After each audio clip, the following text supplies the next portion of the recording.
Texas firefighters, about 100 of them who were there helping with that as well. That's right. That's how Texans do it, right? Yeah. Always hard to see, though, the wildfires that Californians have to deal with. I guess every state kind of has their own thing. We do hurricanes. We have hurricanes. We can get massive rains in Texas too without tropical systems. I'm thankful for the week we're about to have. I know it's kind of benign, hot and humid, but it seems like since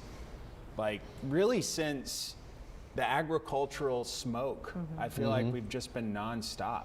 So you've got a quiet week ahead. Yeah, I'm going to put my feet up. We like quiet, right? A little bit, yeah. We'll take that. It's going to be hot. It'll be very much the way it typically is in late July and into August. We do have some Saharan dust over the next couple of days. Right now, it's 90 degrees out. Air quality's moderate. Feels like 104. Winds a little bit breezier. We're going to have some gustier winds tomorrow and Wednesday. Have some gusts up over 20 miles per hour right now. There's that flood warning for the Aransas River. Again, that body is now below flood level, so we're seeing a reduction in the flow over there. And radar's quiet, so right now they're going to be pretty calm. I don't see a ton of change on a day-to-day basis, except we will see the arrival of Saharan dust. This will make the skies hazier. Sunset, sunrise going to be more vibrant. It will also lower the air quality, especially into Wednesday and Thursday. I think those 2 days are going to have quite a bit of dust moving through. But the reason we're so quiet this week is because high pressure is going to be centered up over the state. It'll wobble around a little bit, and then eventually over the weekend, I think this kicks off to the north and west. But overall, our pattern looking very quiet, very steady, mid-90s each day over the next 7, and a heat index 105 to 110 or so right on through the weekend. The tropics quiet, but we've got a disturbance in the Atlantic basin.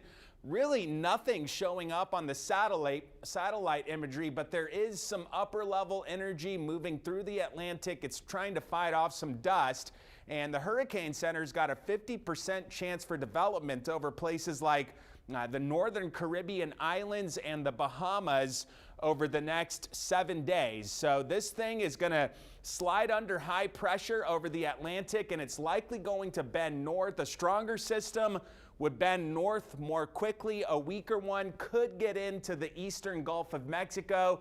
This wouldn't be till, August 3rd, 4th time frame. So that's next weekend, if not later than that. So for interest in Texas, at this point, I just see this as something to watch and not worry about, regardless of one of those two scenarios happening. It looks like, more of a southeast U.S.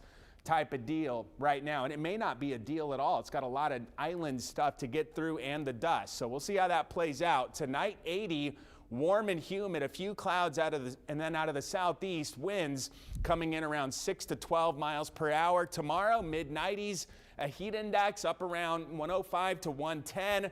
A real small chance at an isolated morning shower. Outside of that, breezy, hot and humid, a little chop on area waters with that wind picking up. So choppy for the bay, southeast wind 7 to 17 knots.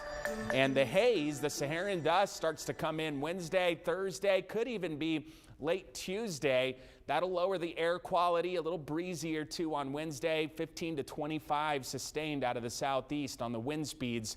And then into the weekend, mid-90s, plenty of heat.